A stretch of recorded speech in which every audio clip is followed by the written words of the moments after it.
Bonjour et bienvenue à ce culte de Pâques 2020, un culte particulier parce qu'on n'est pas ensemble les uns avec les autres, mais on est séparés les uns des autres.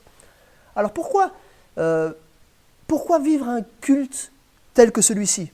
Je crois qu'il y a deux raisons. Premièrement, l'adoration. On veut prendre le temps d'adorer notre Dieu. Pâques, c'est le sommet, c'est la grande fête pour nous autres chrétiens. C'est là où nous nous souvenons de Jésus-Christ, mort et ressuscité. C'est là où nous nous souvenons de ce jour où Dieu nous donne la justice par la foi en Jésus-Christ. Donc on veut passer ce temps d'adoration, on ne veut pas passer à côté de ça. Et ce n'est pas à cause du coronavirus qu'on s'arrêtera d'adorer notre Dieu. Et la deuxième raison, c'est pour une raison d'unité. Parce que malgré le confinement, malgré la fermeture des frontières, malgré le fait qu'on est isolé chacun chez soi, nous pouvons, depuis notre canapé, depuis notre table à manger, passer ce temps d'adoration. Et on est en fait actuellement probablement plusieurs centaines à entonner les mêmes chants, à entendre les mêmes choses, à prier les mêmes prières. Tout cela à la gloire de notre Dieu. Ce sera un temps imparfait. On a dû faire un petit peu dans l'urgence, faire avec les moyens du bord. Chacun s'est filmé avec ce qu'il avait à disposition pour se filmer. Mais ce qui compte, ce n'est pas la qualité de ce qu'on va voir ou entendre. Ce qui compte, c'est que nous passions ce temps d'adoration et d'unité. Je me présente, moi je m'appelle Jonathan Meyer, je suis pasteur de l'église Action Biblique de la Servette à Genève. Et c'est moi qui vais servir un petit peu de fil conducteur, qui vais faire les transitions entre les différentes partie de ce culte. Et tout de suite, on va avoir un mot d'introduction par le président de l'Action Biblique Suisse, Paul Yersin.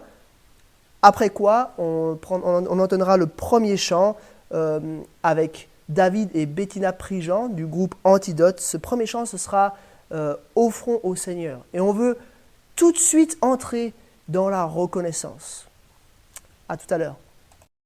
Avec l'arrivée du printemps, tout nous parle de la puissance de notre Dieu et de sa bonté.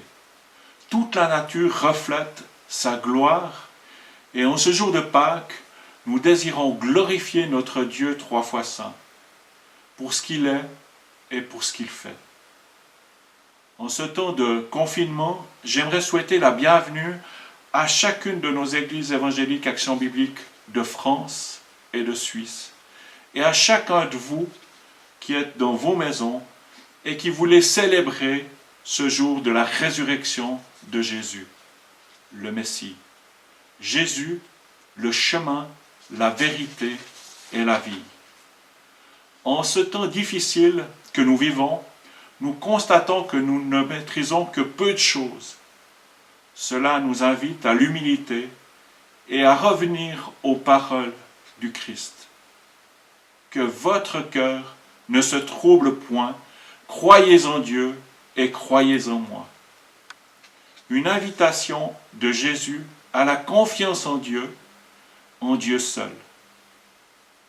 J'aimerais exprimer toute notre affection à nos frères et sœurs, nos amis, nos proches, frappés par la souffrance, la maladie, le deuil, ou par l'isolement à domicile, ou l'isolement dans un EMS ou un EHPAD. Nous sommes tous invités à les encourager, toutes ces personnes fatiguées ou dans la souffrance, en nous rappelant les uns les autres que notre Dieu est pour nous tous un refuge qui ne manque jamais dans la détresse. Et que notre Dieu est le même hier, aujourd'hui et éternellement. Et aussi que rien ne pourra nous arracher à l'amour de Dieu que Dieu nous a témoigné par Jésus-Christ. J'aimerais aussi aujourd'hui remercier tous nos pasteurs, anciens et membres et amis de nos églises, pour leur investissement dans ces jours particuliers, dans ces jours douloureux. Et merci aussi à toute l'équipe qui s'est investie pour préparer ce temps dans la présence du Seigneur. Nos chaleureux remerciements vont aussi à tout le personnel soignant et à tous ceux qui permettent le bon fonctionnement de notre société. continuons de prier pour chacun d'eux. Continuons aussi de prier pour les autorités de nos pays. Aujourd'hui, ce matin, nous voulons nous rappeler ce verset d'Apocalypse 3:20, où Jésus dit, « Voici, je me tiens à la porte et je frappe. Si quelqu'un entend ma voix et ouvre la porte, j'entrerai chez lui, je souperai avec lui et lui avec moi. » Que nous puissions ouvrir la porte de nos maisons pour prendre ce moment à part, ce moment de tête à tête avec notre Seigneur. Mais surtout, ouvrons nos cœurs à sa présence. Ayons avec lui ce moment de partage. Jésus nous invite lui-même à ce moment convivial. Ouvrons-lui la porte. Un repas, c'est toujours un moment privilégié, un moment d'échange. Et bien que ce moment soit un moment d'intercession, de louange et d'écoute de notre Dieu. J'aimerais maintenant prier. Prions ensemble. Seigneur Jésus, j'aimerais te louer, te bénir parce que tu es le vivant, le ressuscité. Merci parce que tu es venu jusqu'à nous. Tu es venu il y a 2000 ans et Seigneur, tu es mort sur la croix pour nos péchés, pour mes péchés. Et Seigneur Jésus, merci parce que tu es ressuscité. Merci parce que tu viens nous rencontrer, nous qui sommes peut-être dans la peine, dans la maladie ou l'angoisse. Seigneur, tu viens nous montrer que tu es ce bon berger qui prend soin de chacun de nous. Merci parce que tu nous rappelles que tu nous entoures par devant et par derrière. Tu mets ta main sur nous. Et nous voulons vraiment te louer parce que rien ne nous séparera de ton amour. Ton amour est là pour chacun d'entre nous. Seigneur, nous voulons t'apporter, Seigneur, tout le personnel soignant, Seigneur, tous ceux qui travaillent, Seigneur, pour que notre société puisse tourner. Eh bien, Seigneur, nous te louons, nous te bénissons et nous te demandons vraiment de les protéger. Nous te prions aussi pour nos autorités, que tu leur accordes sagesse, bienveillance, intelligence, Seigneur, pour gérer la problématique que nous avons aujourd'hui. Seigneur, nous sommes reconnaissants parce que tu es ce Dieu souverain. Tu es ce Dieu 3 fois saint. Et Seigneur, merci parce que tu es venu jusqu'à nous, nous rencontrer, nous donner ta paix. Et bien que ce matin, Seigneur, nous puissions tout à nouveau, ensemble, te rencontrer. Seigneur, que vraiment tu nous visites, que tu visites nos familles. Tu vois les couples, tu vois les enfants, Seigneur. Tu vois que tout n'est pas simple, mais Seigneur, merci parce que tu veux nous visiter. Visite aussi les personnes seules, Seigneur, réconforte-les, Seigneur, et que vraiment ils voient que avec toi, nous ne sommes jamais seuls. Seigneur, ouvre nos cœurs ce matin à ta parole, Seigneur, et bénis chacun d'entre nous. Dans le nom de Jésus. Amen. Bonjour à toutes les églises de l'Action biblique. Salut à tous. Alors on est David, et puis, lui c'est David, et moi je suis Bettina, Prigent. Et on se réjouit beaucoup de passer ce temps de louange avec vous pour ce dimanche de Pâques. C'est des situations un peu particulières, et je pense que ces derniers temps, ces dernières semaines, ces derniers jours, on a beaucoup fait monter vers Dieu des prières. On lui a dit nos besoins, on a prié pour les gens proches qu'on connaît qui sont malades, on a prié pour les infirmières, les infirmiers, tout le personnel soignant pour notre pays, pour le monde. Et ça, c'est tout à fait bon. Dieu est notre Père, on a besoin de lui dire, de lui exprimer en fait ces sujets-là qu'on a sur le cœur.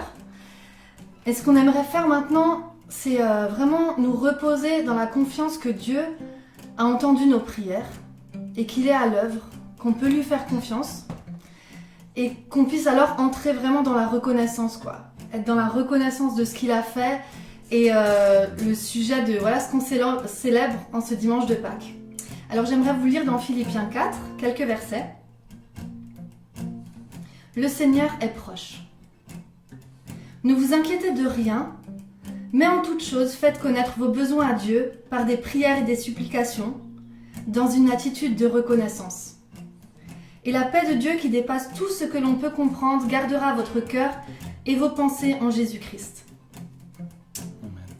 Alors Père, c'est comme ça qu'on vient vers toi, maintenant, chacun là où on est, chacun dans nos foyers, nos maisons.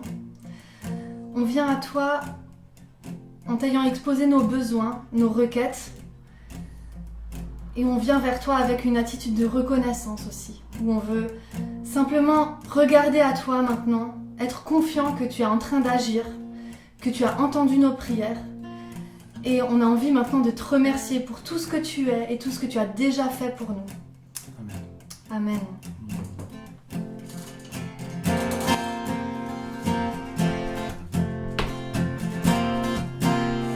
Offrons au Seigneur reconnaissance, son amour dure à jamais, car il est bon, il est au-dessus de tout, son amour dure à jamais.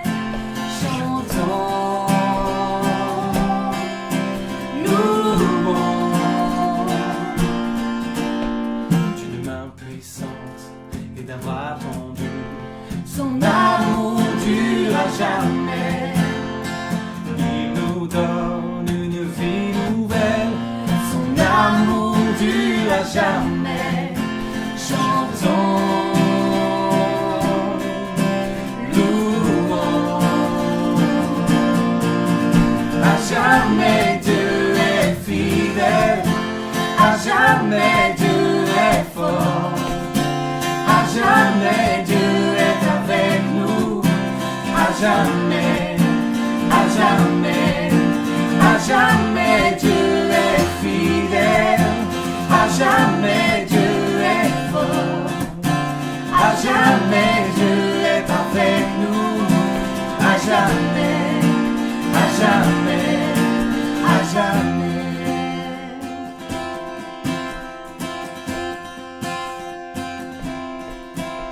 Du lever du soleil jusqu'à son coucher, son amour dure à jamais. Par la grâce de Dieu, nous persévérons, son amour dure à jamais. Chantons, louons, chantons, chantons, louons. À jamais Dieu est fidèle, à jamais Dieu est fort, à jamais Dieu est avec nous, à jamais, à jamais, à jamais Dieu est fidèle, à jamais Dieu est fort, à jamais Dieu est avec nous, à jamais, à jamais, à jamais.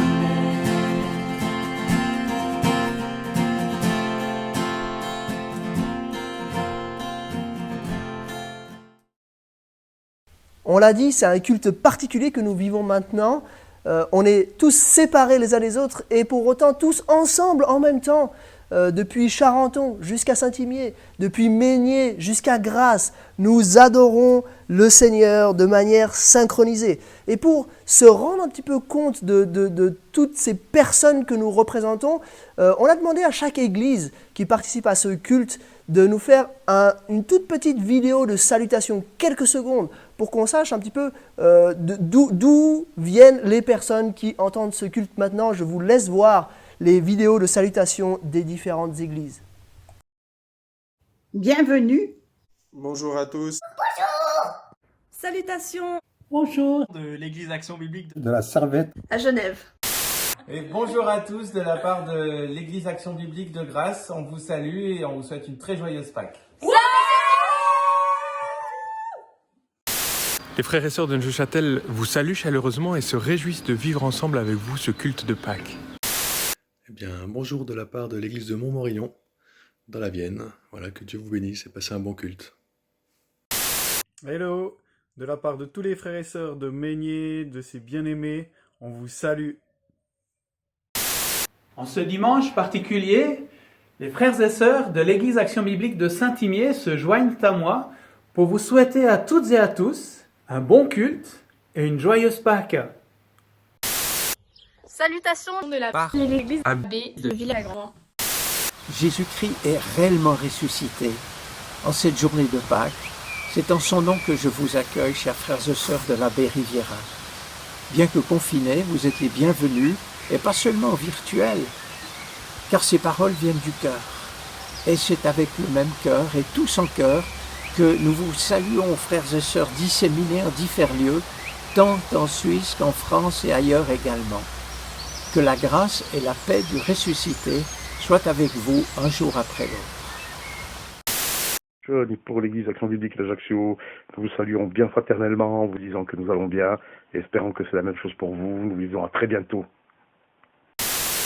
Bonne fête de Pâques à chacun depuis la Suisse, à Renan, près de Lausanne, l'Église Action Biblique de Renan. Bonjour à tous, je salue spécialement l'église de Douven et aussi dire qu'on est hyper content de s'associer à vous pour ce culte. Salut, bonjour, donc c'est Mathieu de l'église de Abbé-Moutier. Je vous souhaite un beau dimanche. Chers frères et sœurs des églises de l'Action biblique, bonjour. Toute l'église de Montant se joint à moi aujourd'hui pour vous souhaiter, malgré ce confinement, de bonnes fêtes de Pâques. Bonjour de la part de la JAB France, et puis continuez à prier pour les jeunes, pour tous les jeunes, ceux qui sont derrière cet écran, mais aussi pour tous ceux qui se cachent derrière d'autres écrans. Et puis, nous ne savons pas comment va se passer cette saison. Dieu seul le sait. Nous avons besoin de prière pour la motivation. Et nous savons et nous croyons que Christ est mort pour nous sauver de nos péchés et qu'il est ressuscité. Et ça dépasse largement tout ce que nous pouvons prévoir. Amen. Alors, à bientôt. Bonjour à tous. L'Église Action Biblique des Montagnes Châteloises vous salue. Bonjour à chacune des églises de l'Action biblique de France et de Suisse de la part de l'Assemblée des Tupes. En ce dimanche de Pâques et malgré ce confinement, je veux affirmer que Christ est ressuscité. Venez, crions de joie en l'honneur de l'Éternel. Poussons des cris de joie en l'honneur du rocher de notre salut. C'est le premier verset du psaume 95.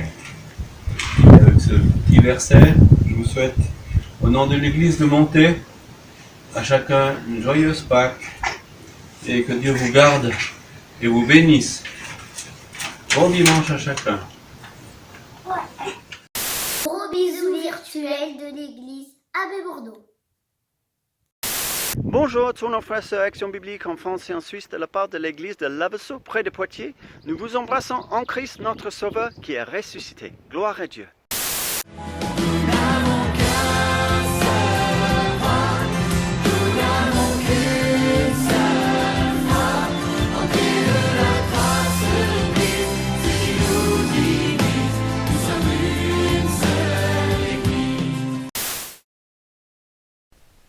Il faut dire la vérité, toutes les églises n'ont pas envoyé de vidéo, il y a quelques églises qui manquent à l'appel, mais ça donne quand même une bonne vision de ce qu'est l'Action biblique en Suisse romande, donc la partie francophone de la Suisse, et en France.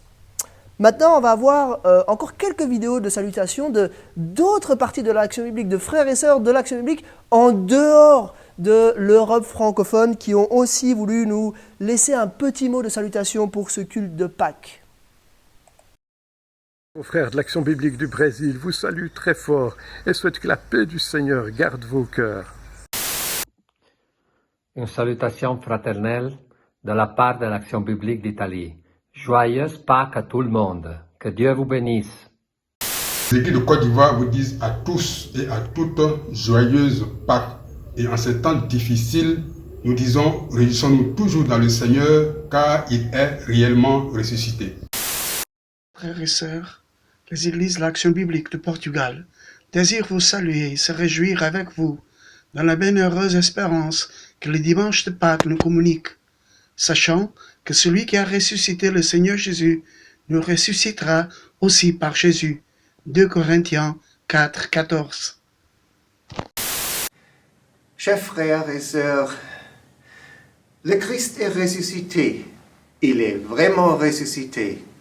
Partageons la joie de Pâques, chers amis, de l'Action biblique de la Suisse romande et de France. Moi, Stéphane Denker, pasteur de l'Action biblique de Zurich, moi j'ai la grande joie de vous transmettre les salutations fraternelles des églises Action biblique de la Suisse alémanique, de Bâle, de Berne et de Zurich. Aujourd'hui, nous nous réjouissons car notre espérance, Jésus-Christ, il vit pour toujours, et nous vivrons ainsi avec notre Seigneur pour l'éternité. Qu'il soit loué. Ce matin de la résurrection, nous adorons notre Seigneur à nos endroits divers, chacun chez soi, à la maison, à cause de ce temps pas facile, mais nous sommes unis en Jésus. Alors, joyeux Pâques à vous, chers amis de la famille Action biblique, que Dieu vous bénisse. En entendant toutes ces salutations, on pourrait presque fermer les yeux et s'imaginer tous ensemble en train de chanter. C'est ce qu'on va faire maintenant. On va entonner 2 chants. Premièrement, oui, je crois. Et deuxièmement, rien ne peut sauver mon âme. Et ces 2 chants vont nous amener vers le temps de l'enseignement de la Bible. Et ce temps d'enseignement, il sera différent en fonction de si vous regardez la version pour adultes ou si vous regardez la version pour enfants de ce culte. Si vous regardez la version pour adultes, ce sera Frédéric Bican, le président de l'Action biblique France et le pasteur de l'église de Grasse, qui apportera la prédication. Si vous regardez la version pour enfants, ce sera Corinne Ruland, qui est agent de l'association Évangile et Enfance et qui fréquente l'église d'Étupe, qui apportera l'enseignement des enfants. Avant de chanter, avant d'écouter cette prédication, j'aimerais prier. Prions. Seigneur, on veut s'en remettre à toi.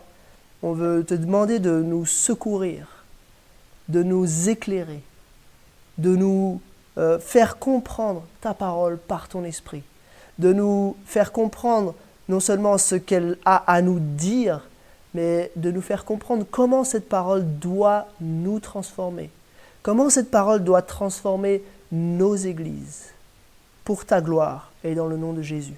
Amen.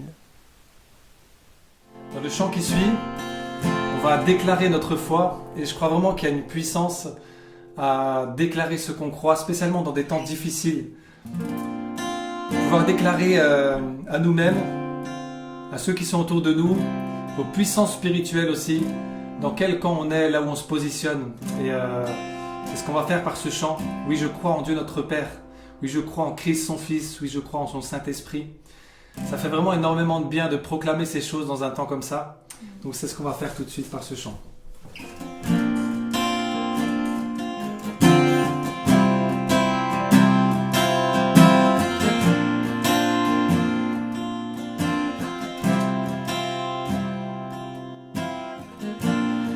Notre Père éternel, toi qui as tout créé, Dieu tout-puissant, c'est par ton Saint-Esprit que Jésus fut conçu, Christ notre Sauveur. Oui, je crois en Dieu notre Père, oui, je crois en Christ son Fils, oui, je crois en ton Saint-Esprit, ô Trinité divine. Oui, je crois à la résurrection, que nous vivrons à jamais. Car oui, je crois dans le nom de Jésus.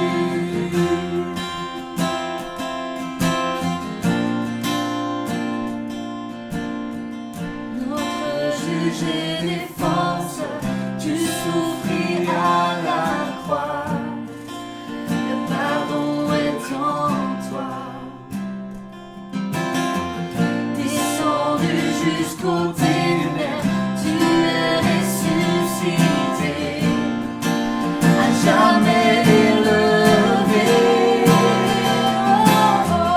Oui, je crois en Dieu notre Père, oui, je crois en Christ son Fils, oui, je crois en ton Saint-Esprit, ô Trinité divine. Oui, je crois à la vérité.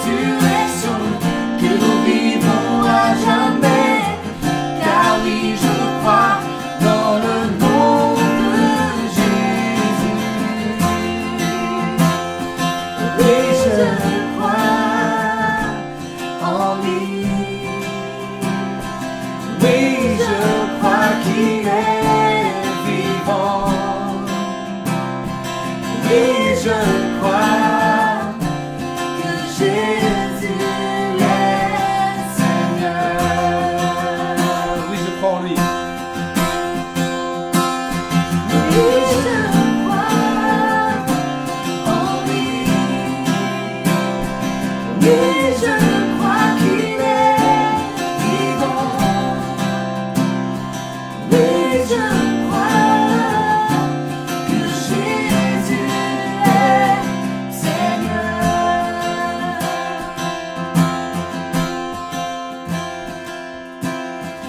Oui, je crois à la vie éternelle.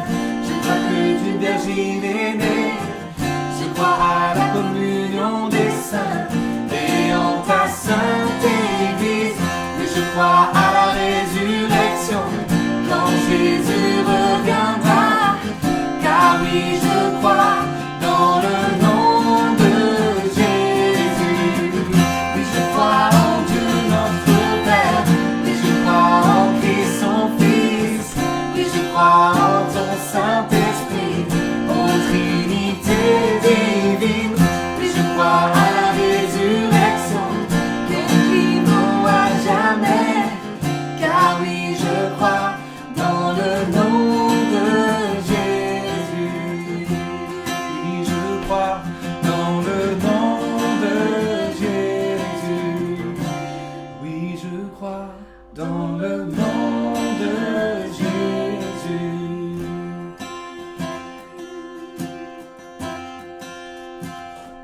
Seigneur, merci parce que cette déclaration de foi, c'est le socle de notre foi, mais on peut la proclamer ce matin ensemble. Et on proclame que ce que tu as fait à la Pâque est notre plus grand cadeau, notre plus grand trésor.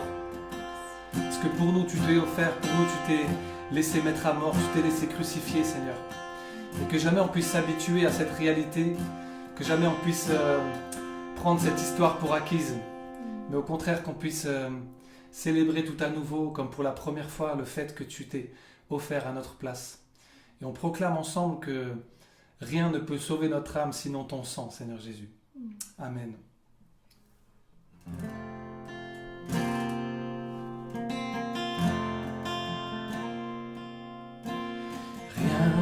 Ne peut sauver mon âme, rien que le sang de Jésus. Pour elle, je ne réclame rien que le sang de Jésus. Précieux sang de l'agneau qui me donne un cœur nouveau. Rien d'autre je ne veux plus.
Bonjour à tous.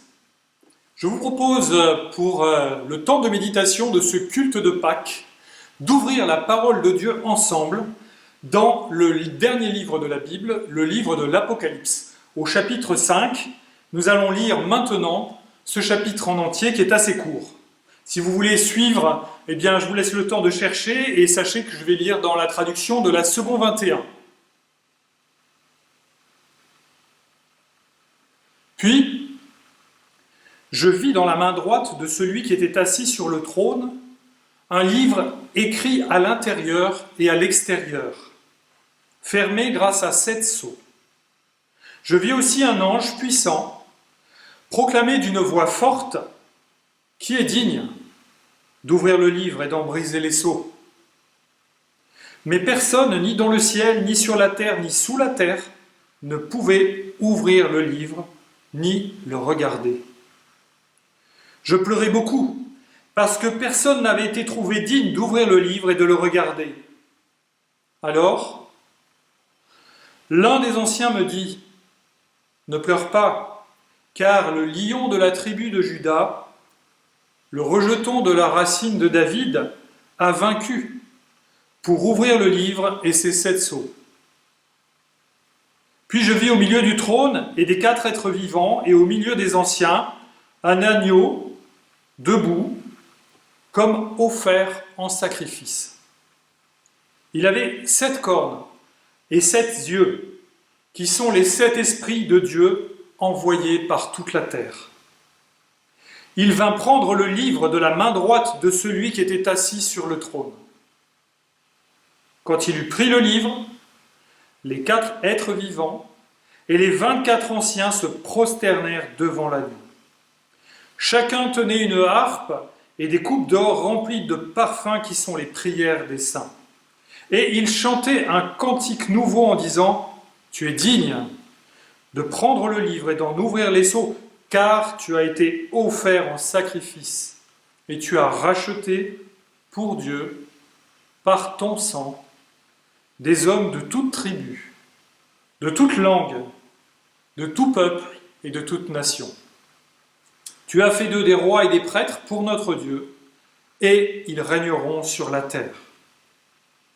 Je regardai et j'entendis la voix de nombreux anges rassemblés autour du trône, des êtres vivants et des anciens. Ils étaient des myriades de myriades et des milliers de milliers. Ils disaient d'une voix forte, « L'agneau qui a été offert en sacrifice est digne de recevoir la puissance, la richesse, la sagesse, la force, l'honneur, la gloire et la louange. Toutes les créatures qui sont dans le ciel, sur la terre, sous la terre, sur la mer, tous les êtres qui s'y trouvent, je les entendis s'écrier à celui qui est assis sur le trône et à l'agneau, soit la louange, l'honneur, la gloire et la domination au siècle des siècles. Les 4 êtres vivants répondaient « Amen » et les anciens se prosternèrent et adorèrent.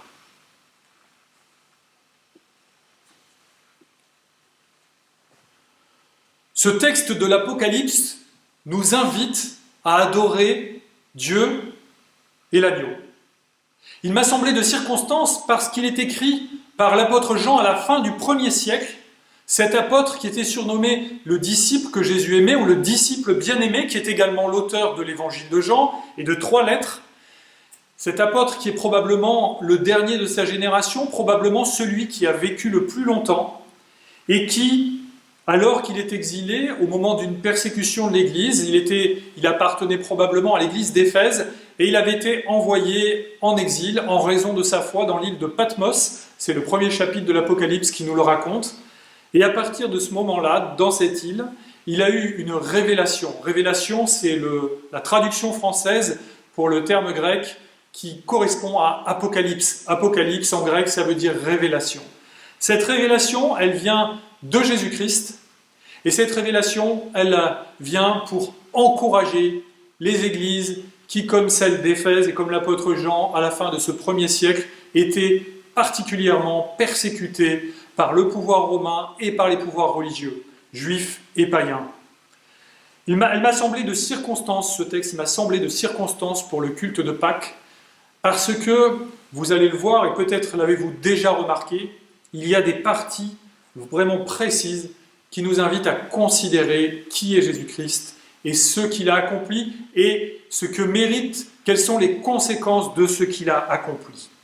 Je vous propose donc de nous pencher sur ce texte avec ce titre, Pâques, gloire à l'agneau de Dieu. Et on va essayer de suivre le plan suivant pour un peu suivre les pistes, voir de quelle manière ce texte nous parle. Eh bien, je vous propose le plan suivant. Premièrement, nécessité de Jésus-Christ. Deuxièmement, œuvre de Dieu à Pâques, l'agneau de Dieu qui ôte le péché.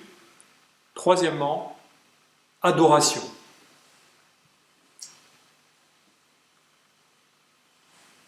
Nécessité de Jésus-Christ. Vous avez entendu comme moi ce texte lorsque Jean décrit la vision céleste, la vision de la cour divine, tel un roi, le roi tout-puissant, le roi des rois, le seigneur des seigneurs qui est sur son trône et qui manifeste sa souveraineté devant tout ce qui peut être créé, tout ce qui représente les créatures à travers les générations, tout ce qui représente aussi son peuple. Eh bien, dans cette situation de cour royale céleste, il y a à un moment, celui qui est assis sur le trône, Dieu Tout-Puissant, tient dans sa main un livre sous forme de rouleau. Vous savez que à l'époque, il n'y avait pas forcément ce qu'on appelle des codex aujourd'hui, c'est-à-dire des livres qui sont reliés comme celui-ci avec des pages qu'on tourne les unes après les autres. Mais pendant longtemps, on a eu des livres sous forme de rouleau, c'est-à-dire une très longue page, et puis on avait un rouleau du début, un rouleau de la fin, pour faire progresser le lecteur dans le texte. Donc, celui qui est assis sur le trône tient un rouleau dans lequel il est écrit des choses qui correspondent à sa volonté, à sa sainte volonté, c'est le Dieu Tout-Puissant, et il tient ce rouleau dans sa main droite. Ce rouleau est scellé par 7 sceaux. Je ne vais pas commenter là ce chiffre 7, mais il revient très souvent dans l'Apocalypse pour montrer la plénitude de l'œuvre de Dieu, son accomplissement, sa perfection. Il y a ce qu'on appelle des septénaires, des séries de 7 dans l'Apocalypse, mais je n'en dirai pas plus à ce sujet. Et ce qui nous intéresse là maintenant, c'est de voir que dans cette scène, il y a un aspect dramatique. Cet aspect dramatique, c'est que personne n'est digne, personne n'est capable de venir prendre le livre qui est dans la main de Dieu. Autrement dit, personne n'est capable, n'est digne de venir faire la volonté de Dieu, prendre ce qui est écrit de la part de Dieu, l'accomplir. Personne n'a cette capacité de venir assumer ce fardeau, cette mission. Les versets 2 et 4 disent « Qui est digne d'ouvrir le livre et d'en briser les sceaux ?» Mais personne, ni dans le ciel, ni sur la terre, ni sous la terre, ne pouvait ouvrir le livre, ni même, c'est moi qui ajoute même, ni le regarder. Et la conséquence de cela, c'est que l'apôtre Jean, qui est témoin de cette scène, pleure. Il pleure beaucoup, parce que, nous dit le verset 4, personne n'avait été trouvé digne d'ouvrir le livre et de le regarder. Venir prendre directement dans la main du Dieu Tout-Puissant un livre qui exprime le pouvoir d'accomplir sa volonté pour le monde, voilà quelle est la tension dramatique du texte. Problème. Que nous montre ce tableau? Vous savez, Jean voit quelque chose dans le ciel qui est inimaginable. La gloire de Dieu, la cour céleste, et tous ces êtres qui sont là autour du trône, qui adorent, qui interviennent. Et il y a un ange qui lui parle pour lui expliquer aussi la révélation qu'il est en train de voir. Et il essaye avec des mots de nous faire comprendre. Il nous donne des images que le Saint-Esprit lui a inspirées, des images qui correspondent à la vision céleste, à la sainteté de Dieu, à sa volonté aussi pour nous enseigner. Parce que, à la suite des églises du 1er siècle, nous avons besoin de la parole de Dieu et de considérer l'œuvre de Dieu accomplie en Jésus-Christ. Et donc, dans cette scène, pourquoi y a-t-il ce moment de pause dramatique? Pourquoi le récit ne va pas directement au fait que c'est l'agneau de Dieu qui vient prendre le rouleau? Est-ce que Dieu n'est pas au courant qu'il n'y a personne qui est digne? À certains moments, dans la parole de Dieu, nous voyons que Dieu met en œuvre une étape pédagogique pour faire comprendre ce qui est en train de se passer. Je vous donne un exemple. Dans la vie de Jésus, lorsqu'il va ressusciter Lazare, à un moment, il fait une pause devant le tombeau et il dit « Je te loue, Père, de ce que tu m'as exaucé. J'ai parlé à voix haute afin que ceux qui sont autour comprennent. » Je paraphrase, je ne vous cite pas par cœur le texte, mais c'est ce que dit Jésus. Il a parlé à voix haute pour que ceux qui sont autour comprennent. Mais pour lui-même, il savait que son Père l'exauce toujours. Autrement dit, Jésus n'a pas parlé à voix haute parce qu'il y avait une difficulté, parce qu'il y avait un problème, parce qu'il doutait que Dieu allait l'exaucer. Il a parlé à voix haute à cause de nous. À cause de nous, pour que nous comprenions ce qu'il était en train de faire et ce qui se passait entre le Père et le Fils au moment de la résurrection de Lazare. On pourrait dire la même chose de la plupart des paroles que Jésus prononce sur la croix, et notamment cette parole terrible, cette parole dramatique, cette parole qui exprime ce que le Fils de Dieu a vécu pour nous, à notre place. Si nous sommes enfants de Dieu, il a vécu l'enfer à notre place. Et vous savez de quelle parole je veux parler? Mon Dieu, pourquoi m'as-tu abandonné? Est-ce que Jésus est en train de poser une question parce qu'il est surpris de ce qui se passe? Est-ce qu'il n'était pas au courant de ce qui allait se passer? Mais bien sûr qu'il était au courant. Il a passé son temps à avertir les disciples de ce qui allait se passer. Et dans le jardin de Gethsémanée, il est au courant de l'immense épreuve qui l'attend, à tel point, nous dit le texte des évangiles nous dit qu'il y avait comme des grumeaux de sang qui perlaient de son front, tellement l'angoisse, la tension, le stress était en train de s'accumuler dans ce temps de passion, de souffrance de Christ qui a précédé la croix. Oui, notre Seigneur, pour nous, par amour pour nous et aussi par obéissance envers le Père, a commencé à souffrir bien avant d'être crucifié. Une torture morale forte parce qu'il savait ce qui l'attendait. Donc, la pause dramatique dans notre texte n'est pas là parce qu'il y a un imprévu dans le plan de Dieu et qu'on est en train de chercher un plan B parce que, zut, personne n'est capable de venir prendre ce livre dans la main de Dieu. C'est sûr, il n'y a pas même un volontaire.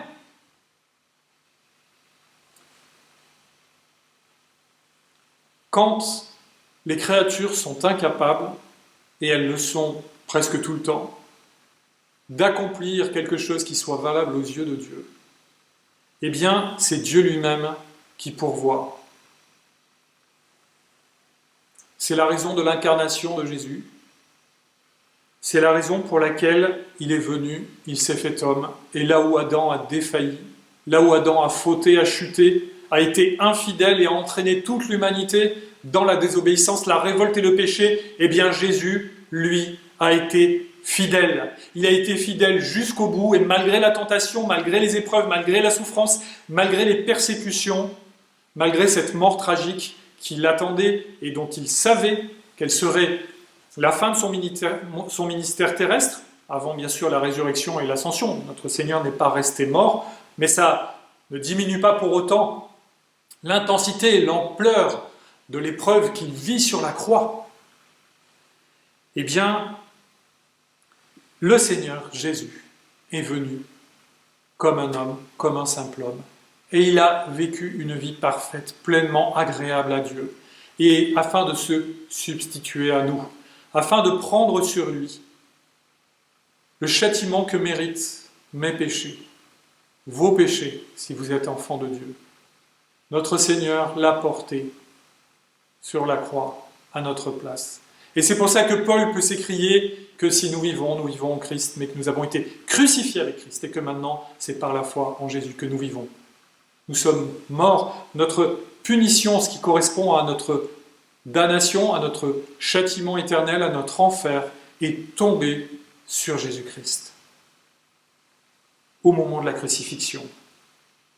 Autrement dit, quand les hommes sont incapables par eux-mêmes, et en raison du péché, ils sont toujours incapables de faire quelque chose qui soit agréable à Dieu, c'est Dieu qui pourvoit, et c'est Dieu qui a pourvu lui-même en envoyant son Fils comme un simple homme, qui s'est humilié et qui a accompli parfaitement sa volonté. Car personne autour du trône de Dieu, et pourtant il y a des créatures qui sont fantastiques, qui ont l'air puissantes, il y a des anges, il y a ces 4 êtres vivants qui probablement résument l'ensemble de toutes les créatures et qui en même temps sont là pour adorer et manifester la sainteté de Dieu si on se rapporte aux visions d'Ézéchiel et d'Ésaïe auxquelles ce texte fait allusion. Il y a ces 24 vieillards qui sont là probablement pour nous rappeler les 12 tribus, les 12 patriarches et puis les 12 apôtres, donc finalement des anciens qui représentent le peuple de Dieu à travers toute l'histoire du salut. Dans cette foule des croyants, dans cette foule des anges, personne n'est digne de venir prendre le livre de la main de Dieu. Même pas Moïse, même pas Abraham, même pas David, même pas Job, même pas Élie, même pas Enoch, même pas l'apôtre Paul. Personne n'est digne, même pas les anges, même pas l'archange Michel, dont il est question par ailleurs dans la parole de Dieu, qui est pourtant un ange fidèle, qui accomplit de grandes choses de la part de Dieu et au service de Dieu. Mais pour accomplir ce qui correspond à ce livre qui est dans la main de Dieu, il fallait quelqu'un qui soit à la hauteur de Dieu. Peut-être avez-vous déjà vu cette scène un peu amusante d'un père qui s'amuse avec un enfant plus petit et qui tient la chose en l'air en disant « Vas-y, si tu le veux, tu dois venir le prendre dans ma main. » Et si l'enfant est vraiment petit, il a beau sauter, il ne pourra pas atteindre la main de son père qui est élevée au-dessus de lui parce qu'il est trop petit.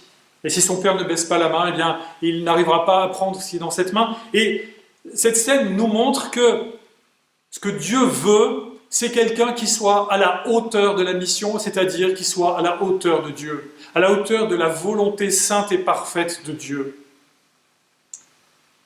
Et c'est pour cela que Jean pleure. Jean pleure parce que dans ce temps de post-dramatique du récit, et nous savons que le récit va évoluer et que quelqu'un va être digne, mais avant de passer à cette deuxième étape, voyons Jean qui est en train de pleurer. Pourquoi pleure-t-il ? Jean pleure sur ce drame de la création qui a été abîmée par le péché et qui fait que personne n'est digne, ni vous, ni moi, ni aucun être humain de toute l'histoire de l'humanité, ni même les anges, aucune créature en dehors de Jésus lui-même n'est digne de venir accomplir, de venir prendre, de venir regarder, de venir proclamer la sainte volonté de Dieu. Jean pleure.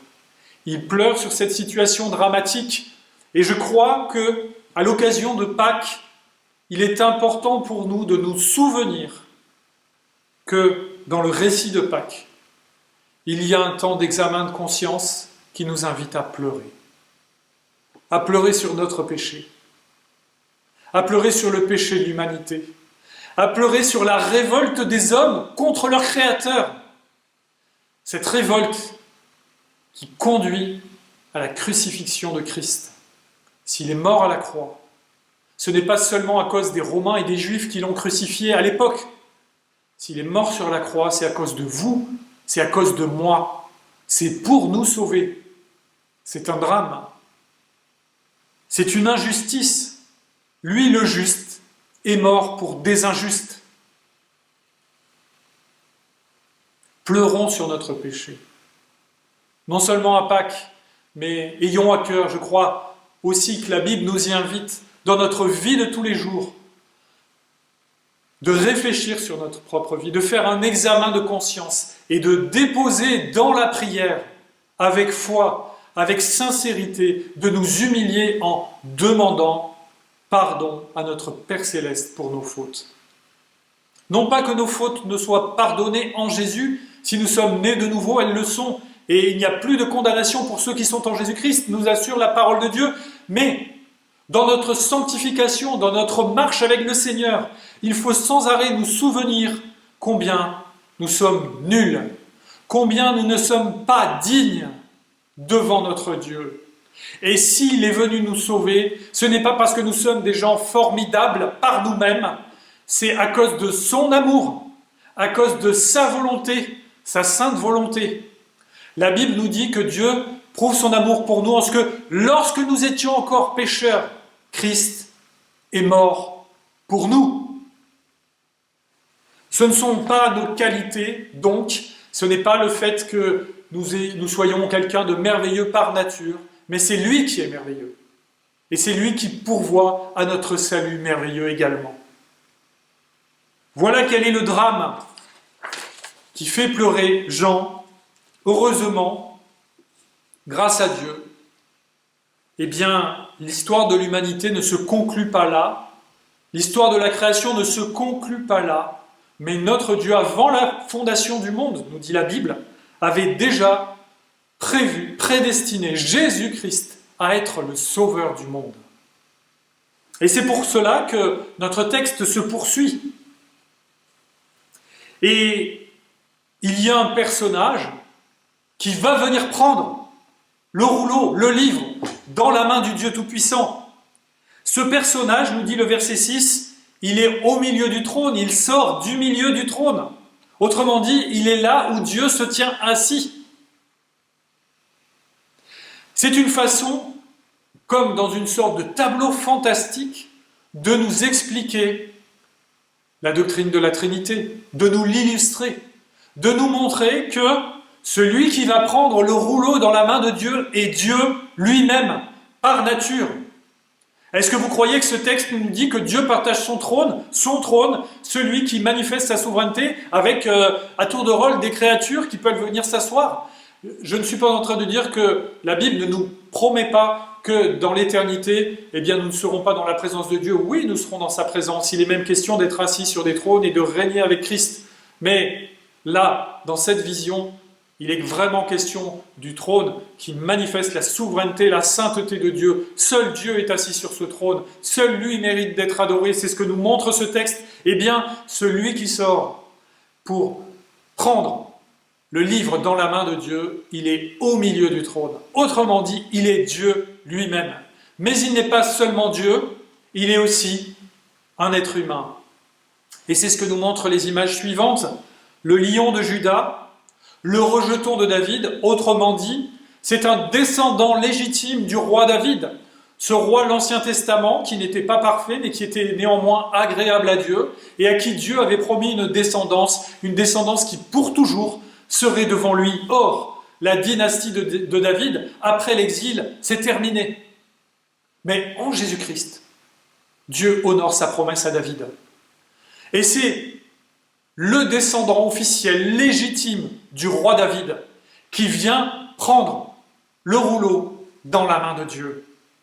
Et puis, parmi les titres du Messie, du Fils de Dieu, c'est de lui dont il s'agit, de Jésus-Christ, il y a aussi cette expression qu'on retrouve dans le chapitre 1 de l'épître de Jean, dans la bouche de Jean-Baptiste. Voici l'agneau de Dieu qui ôte le péché du monde. Autrement dit, dans cette image, avec ces quelques titres qui désignent celui qui vient prendre le rouleau dans la main de Dieu, nous voyons que le Messie, le lion de Juda, le rejeton de David, l'agneau de Dieu qui ôte le péché du monde, est pleinement Dieu, vraiment Dieu, pleinement homme, vraiment homme, à la fois, en même temps. Il est pleinement digne, donc, par sa nature divine, mais aussi par ce qu'il a accompli en tant qu'être humain, parfait, irréprochable, devant la justice de Dieu. C'est Jésus-Christ, Messie promis, annoncé durant tout l'Ancien Testament et dont l'Évangile nous raconte la vie, nous raconte l'exploit inimaginable, le sommet du plan de Dieu, le point culminant du plan de Dieu qui bouleverse tout et qui sauve l'ensemble du peuple de Dieu, rétroactivement les croyants de l'Ancien Testament, de l'Ancienne Alliance, et puis nous qui vivons après par la foi en Jésus-Christ. C'est le moyen par lequel Dieu nous sauve, le canal par lequel il déverse en nous son esprit, sa grâce, son amour. Voyons maintenant l'œuvre de Dieu à Pâques. Cet agneau de Dieu qui ôte le péché du monde, qui est venu prendre, qui a été investi de la souveraineté royale aux yeux de tous ceux qui sont dans cette cour céleste, aux yeux de toutes les créatures, et qui prend le rouleau, qui prend le livre de la volonté de Dieu, qui est capable de le prendre.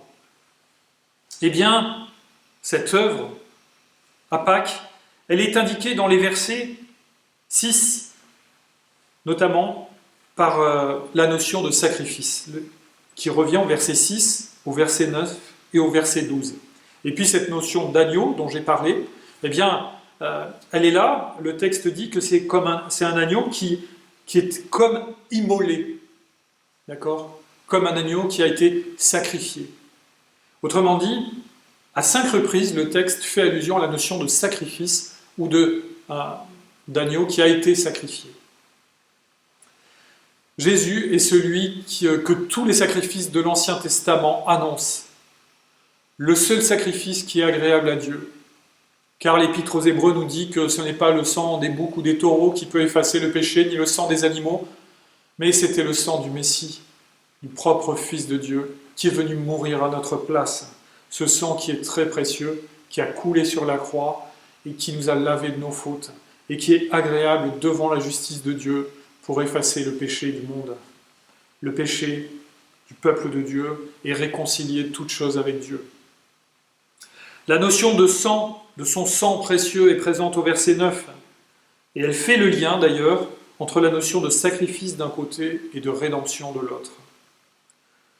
Parce que le sang versé sur la croix évoque le sacrifice parfait et complet, l'expiation. En versant son sang, Christ est mort pour nous. Et si nous lisons le récit de la crucifixion, nous voyons que Jésus est mort plus tôt que les deux autres larrons qui étaient crucifiés à sa droite et à sa gauche, les criminels qui étaient là et qui l'entouraient, lui le juste, ils sont morts bien plus tard, on a dû leur casser les jambes. Jésus, une fois qu'il avait tout accompli, a rendu lui-même son esprit au Père, c'est le sens de cette dernière parole. Mais les Romains, qui étaient consciencieux, ont voulu vérifier qu'il était vraiment mort, et donc un soldat romain lui a percé le côté, et il en est sorti du sang et de l'eau mêlée. Autrement dit, notre Seigneur, non seulement par la torture atroce de la crucifixion, mais aussi par ce coup de lance, a été vidé de son sang. Autrement dit, c'est sûr qu'il est mort. Il a vraiment donné sa vie.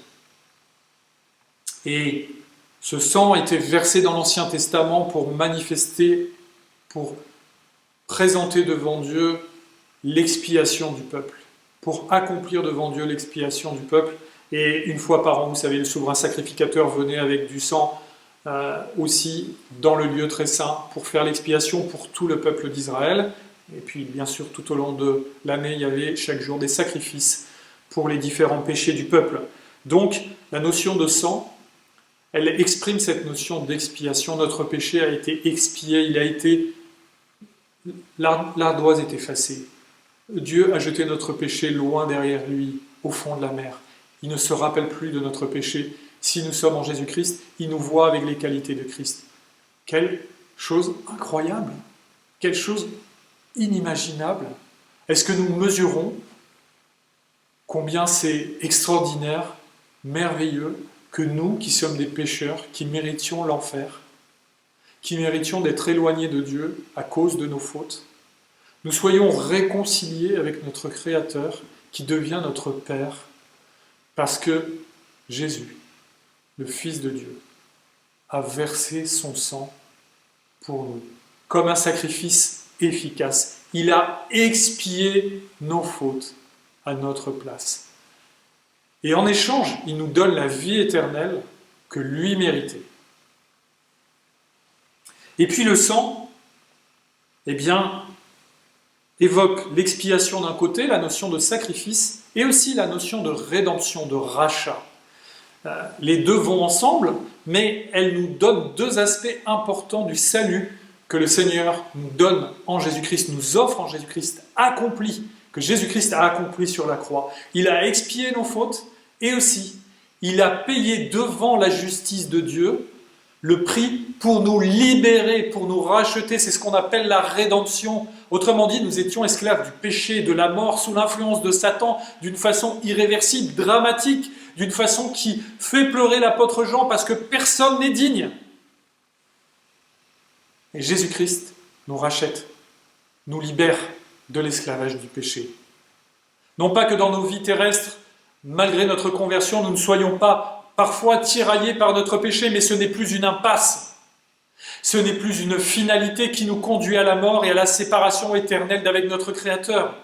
C'est un combat que le Seigneur permet dans nos vies, le temps que nos vies terrestres durent, et dont nous serons débarrassés lorsqu'il viendra nous prendre pour être avec lui pour toujours.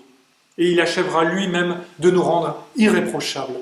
Mais dans l'attente de ce jour, le péché est encore là. Néanmoins, nous avons été rachetés, libérés de l'esclavage du péché. Le péché n'est plus une fatalité dans notre vie, il ne nous conduit plus à la mort, il ne nous sépare plus de Dieu. Mesurons-nous ce cadeau incroyable, cette délivrance existentielle qui a bouleversé nos vies. Et puis la dernière, ou plutôt un autre point de cette œuvre de Dieu à Pâques, à travers l'agneau de Dieu qui ôte le péché du monde, c'est la notion de victoire. Ce que Jésus dit sur la croix, tout est accompli, tout. La volonté de Dieu, le plan de Dieu ont été parfaitement accomplis. Jésus-Christ peut pousser ce cri de victoire sur la croix alors qu'il est en train de mourir. Pourtant, tout est accompli. Une fois, j'ai rencontré quelqu'un qui était très hostile aux chrétiens. Et il m'a parlé assez durement en me disant « Vous, les chrétiens, vous croyez dans un Dieu qui est mort. » Certes, notre Seigneur est mort sur la croix, mais il est ressuscité pour l'éternité. Il est monté au ciel, il est assis à la droite de Dieu et il est rentré dans son règne. Et il va revenir pour nous chercher. Autrement dit, aux yeux des hommes, aux yeux des incrédules, Jésus est un homme qui est mort sur la croix et point final. Pour nous, qui sommes enfants de Dieu, qui avons foi dans le Fils de Dieu, Jésus-Christ a montré sur la croix qu'il avait triomphé du mal, qu'il avait triomphé de toutes les autorités humaines, angéliques. Tout ce qui était révolté contre la sainteté de Dieu a été vaincu à la croix. C'est la Bible qui nous le dit dans le chapitre 2 de Colossiens. Il a livré publiquement, il a montré publiquement, aux yeux de tous, aux yeux de toute la création, qu'il avait triomphé des autorités qui s'étaient rebellées contre Dieu. Et il en donne la preuve en ressuscitant. Notre Seigneur n'est pas resté mort, mais il est ressuscité le dimanche matin. Et c'est pour ça qu'en mémoire de ce jour merveilleux, les chrétiens ont pris l'habitude de se réunir le dimanche. Gloire à Dieu, Jésus est vraiment ressuscité.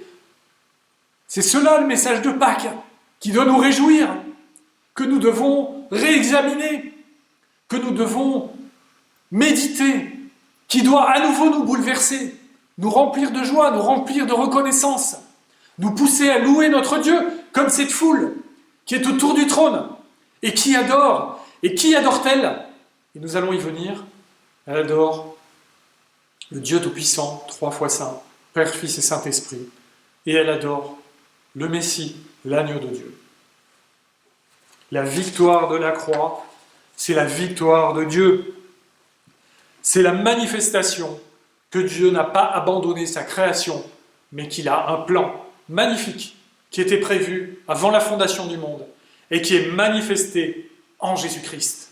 C'est l'enseignement de tout le Nouveau Testament. C'est ce qu'annonce tout l'Ancien Testament. C'est ce que démontre tout le Nouveau Testament. Et c'est aussi la clé de lecture de l'Apocalypse.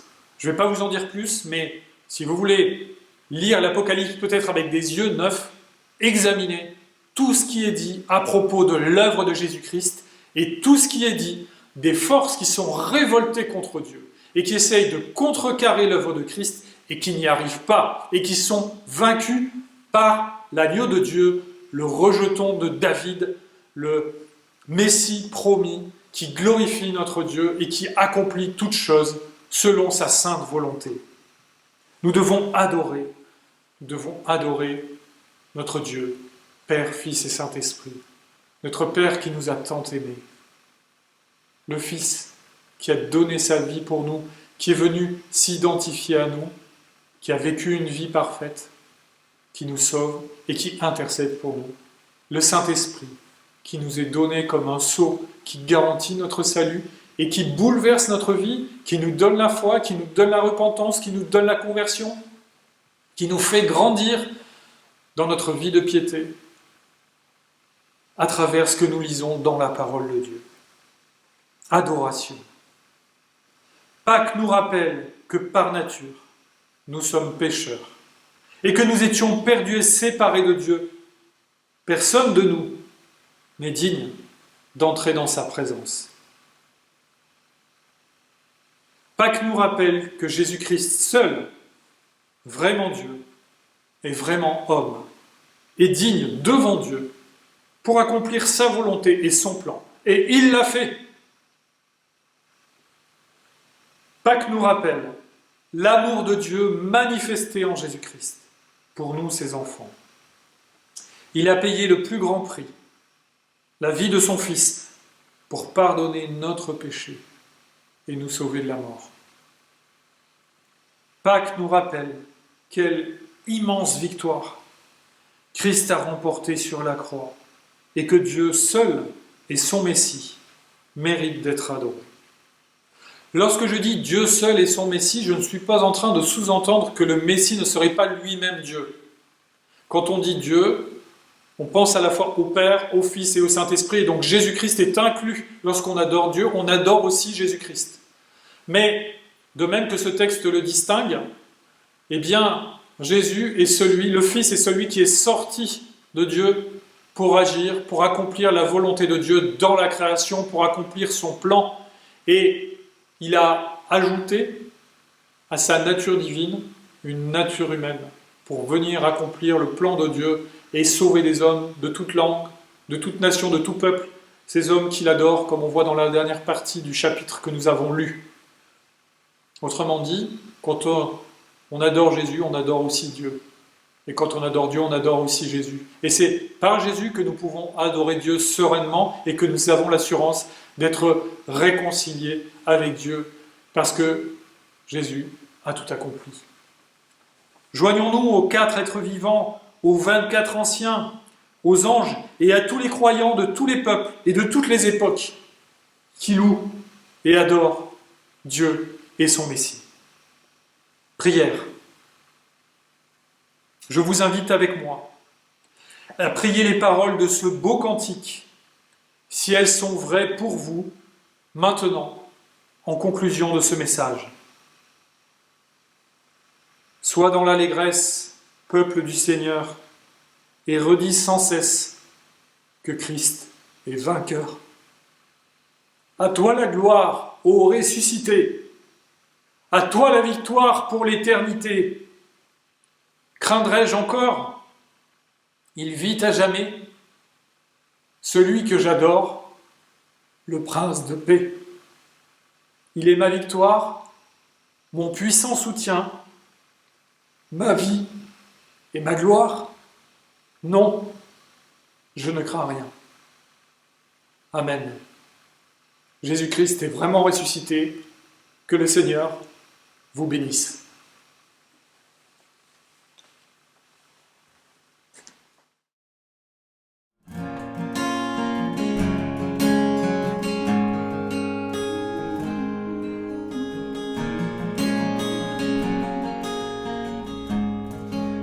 Prochain chant, on ne sera pas tout seul. On sera accompagné de tous les êtres célestes qui sont dans la présence de Dieu et qui le louent constamment. Je lis dans Apocalypse 5, verset 11. Je regardais et j'entendis la voix de beaucoup d'anges autour du trône, et des êtres vivants et des vieillards, et leur nombre était des myriades de myriades et des milliers de milliers. Ils disaient d'une voix forte: l'agneau qui a été immolé est digne de recevoir la puissance, la richesse, la sagesse, la force, l'honneur, la gloire et la louange. Tous les anges louent sa sainteté, l'univers crie sa majesté. Nous chantons gloire et puissance, force et louange à l'agneau immolé, à l'agneau immolé. Les ténèbres ont reculé devant l'œuvre de la croix, devant l'agneau immolé et le sang versé pour moi. Tous les anges louent sa sainteté, l'univers crie sa majesté. Chantons gloire et puissance, force et louange à l'agneau immolé, à l'agneau immolé. De la vie qu'il a donnée à la vie qui brûle en moi, tant d'amour et à jamais ma reconnaissance au roi. Tous les anges louent sa sainteté, l'univers crie sa majesté. Chantons gloire et puissance, force et louange à l'agneau immolé, à l'agneau immolé. Vivant, vivant, puissant, puissant. Vivant, vivant, puissant,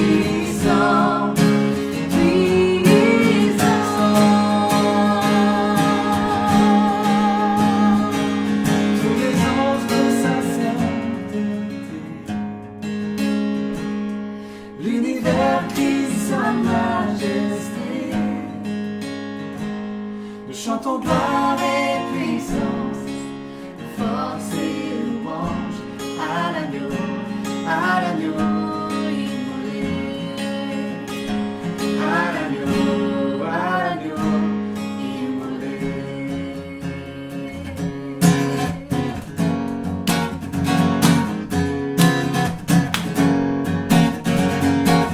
Je sais qu'il m'a secouru, son sang a couvert mes fautes, je le crois. Oui, je crois. Il a enlevé ma honte, je suis guéri en son nom, je le crois. Oui, je crois. Je veux proclamer, oh, Jésus a vaincu la mort, mon rédempteur vit, mon rédempteur vit, mon rédempteur vit, mon rédempteur vit. Je sais qu'il m'a secouru, je sais qu'il m'a secouru, son sang a couvert mes fautes, je le crois.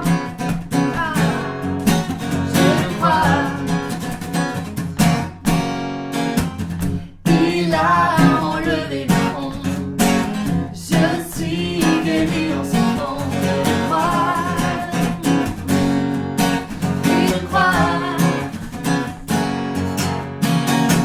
Je veux proclamer, Jésus a vaincu la mort.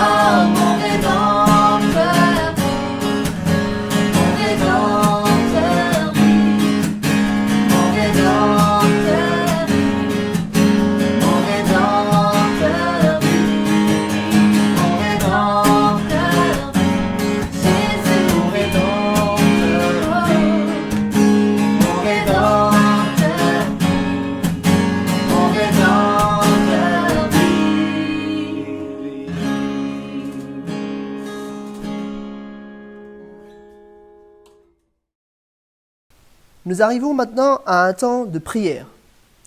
On veut faire une pause dans ce culte pour s'adresser à notre Dieu. On veut prendre le temps ensemble, mais à distance, pour faire monter à Dieu des prières, des supplications. Et j'aimerais vous proposer de prier dans deux directions. Premièrement, j'aimerais vous demander de prier pour le monde, pour la situation actuelle, pour ce virus qui sévit un petit peu partout, pour les autorités qui ont des charges lourdes et des décisions difficiles à prendre, pour le corps médical, le corps enseignant, les corps de police de nos différents pays. Prions surtout que cette période d'épidémie soit l'occasion pour nombre de personnes de se remettre en question, de découvrir le message de la Bible, de donner leur vie à Dieu et d'être sauvés pour l'éternité. Et deuxièmement, puisque nous sommes tous réunis, nous, les amis de l'Action biblique, prions pour notre association d'église. Et j'aimerais qu'on puisse vraiment se saisir de cette occasion pour prier pour l'avenir de notre association. Notre association a un passé, peut-être vous le connaissez, peut-être vous ne le connaissez pas. Demandez aux aînés dans vos églises de vous expliquer un petit peu le passé de notre association, mais elle a aussi un avenir. Qu'est-ce qui est devant nous? Dans quelle direction voulons-nous aller? Qu'est-ce que sera notre association dans 10 ans, dans 20 ans, dans 30 ans? Et j'aimerais qu'on prie que le Seigneur nous donne un zèle toujours plus grand, un désir de lui obéir toujours plus grand, un désir de le servir toujours plus grand. Et j'aimerais pour nous motiver dans la prière, vous lire juste quelques mots de John Alexander, le fils de H.C. Alexander, le fondateur de l'Action biblique, quelques mots qu'il a écrits dans le livre qui s'appelle « Contre vent et marée ». Tout à la fin du livre, il regarde un petit peu l'Action biblique à l'étape où elle était au moment où il a écrit ce livre, et il fait le constat suivant. L'Action biblique aborde une nouvelle étape. Il appartient maintenant aux hommes et aux femmes de la nouvelle génération de s'engager au service de leur Seigneur, à l'exemple de leurs aînés, sur les bases d'une vocation à la fois identique et renouvelée, collective autant qu'individuelle, que d'autres terrains soient conquis et d'autres victoires remportées au nom du Seigneur s'il tarde à revenir, que beaucoup d'âmes soient encore sauvées avant qu'il ne soit trop tard. Voilà cette citation de John Alexander, et je crois qu'elle peut nous motiver dans la prière. Que cette motivation qui avait cours à ce moment-là puisse être notre motivation encore aujourd'hui. Que l'Action biblique puisse conquérir des terrains, remporter des victoires, et que beaucoup d'âmes soient encore sauvées pour la gloire de Dieu et au nom de Jésus. Donc maintenant, je vous propose de simplement mettre pause dans la vidéo, de prier pour le monde, de prier pour notre association et pour l'avenir de notre association. Et une fois que vous aurez terminé de prier, vous pourrez remettre play, et là ce sera Daniel Escher qui va prier lui aussi pour notre association. On a pensé que Daniel Escher était la personne tout indiquée pour une prière d'ensemble pour notre association, parce qu'il connaît bien nos deux associations, puisqu'il travaille à mi-temps au sein de l'Action biblique suisse et à mi-temps dans un travail d'implantation d'église au sein de l'Action biblique France. Et c'est lui donc qui priera pour notre association. Donc prenez le temps de prier, ensuite vous pourrez remettre play sur la vidéo et écouter la prière de Daniel Escher.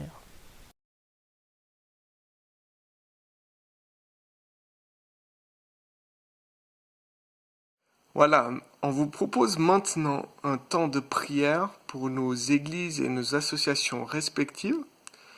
Et je vous invite du coup à vous incliner pour ce temps de prière.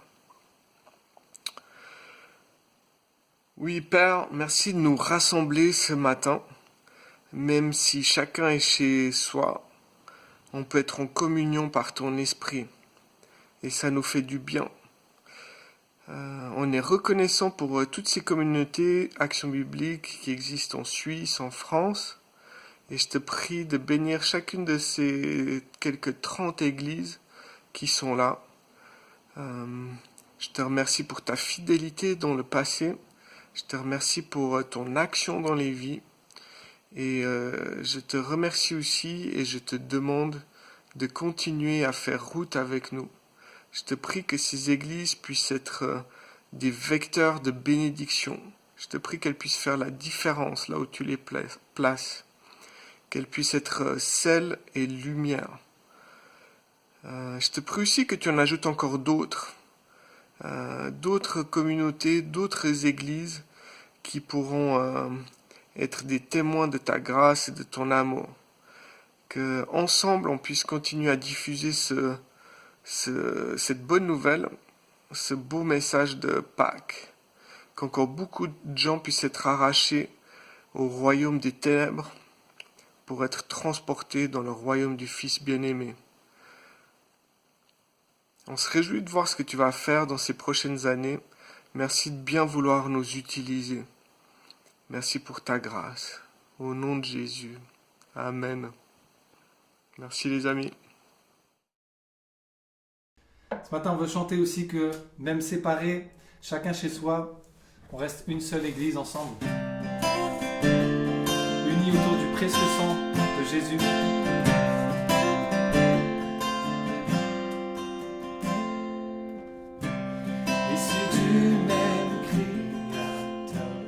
Le même souffle nous a donné la vie, tous aussi perdus, tous aussi pécheurs. Nous avons eu la chance qu'il nous attire avec lui. Il nous a trouvés si précieux qu'il a choisi de quitter les cieux. Malgré sa colère et notre rébellion, il est venu payer la rançon. Nous n'avons qu'un seul Père, nous n'avons qu'un Sauveur, qui pour nous s'est offert quand nous étions indignes et pécheurs. Nous n'avons qu'un seul roi, nous n'avons qu'une seule foi.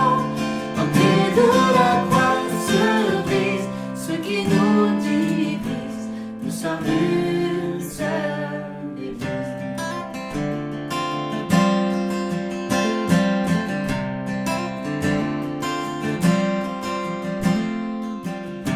Un nouveau jour se lève pour ceux qui se revêtent de l'esprit, et nous n'aurons qu'un seul rêve, que cette nation connaisse le nom de Jésus-Christ. Louons Dieu pour nos différences, abandonnons les médisances, que le feu du diable soit mis en lumière, que le Père fasse tomber les barrières. Nous n'avons qu'un seul Père, nous n'avons qu'un Sauveur, qui pour nous s'est offert quand nous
sommes une seule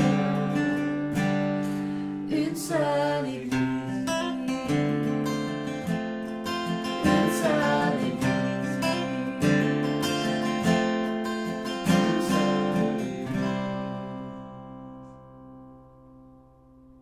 Amen. Amen. Ce culte touche bientôt à sa fin. On aura encore un chant, mais c'est le moment maintenant de quelques annonces. Première annonce, pour ce qui est des activités de votre église locale et aussi de la collecte, nous vous invitons à prendre contact avec les responsables de votre église locale pour connaître les événements des prochains jours et aussi pour savoir comment vous pouvez continuer de soutenir financièrement votre église locale en temps de confinement. Deuxième annonce, je vous annonce dans quelques jours une grande conférence, c'est 100% en ligne, c'est 100% gratuit, c'est sur le thème « Un Dieu bon dans un monde en crise ». Et le lien, si vous voulez participer à la conférence, le lien pour vous connecter sur le site de la conférence sera donné dans les commentaires de cette vidéo. Troisième annonce, on aimerait bien garder un petit souvenir de ce culte particulier.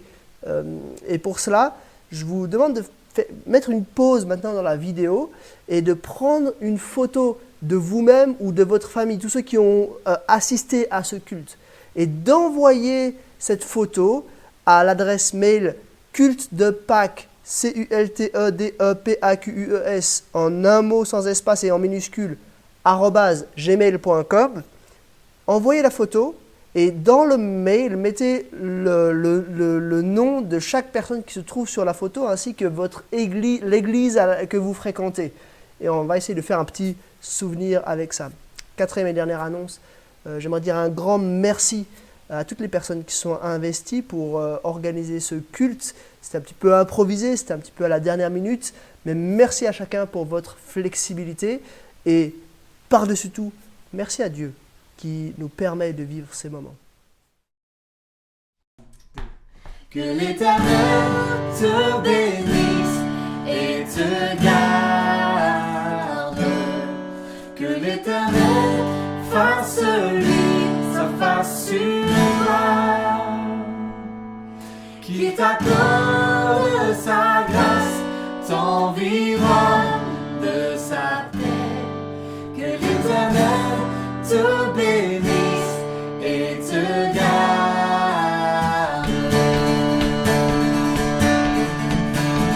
Je marche devant toi, il a fait avec toi une alliance éternelle. Son secours ne manque pas, et pendant le combat, les forces il renouvelle. Oh, oh, oh, oh. Oh, oh, oh.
Chantera pour toi des chants de joie. Hey!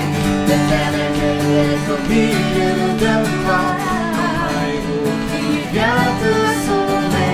L'Éternel est au milieu de toi, il chantera pour toi des chants de joie. Hey! Oh, oh, oh, oh. Oh, oh, oh.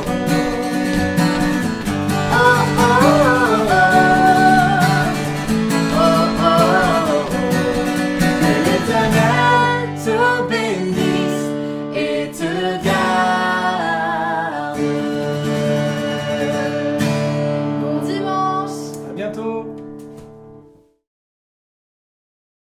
C'est le moment d'un mot de conclusion maintenant et j'aimerais reprendre les paroles des anges, de ces milliers d'anges dans Apocalypse chapitre 5, verset 12.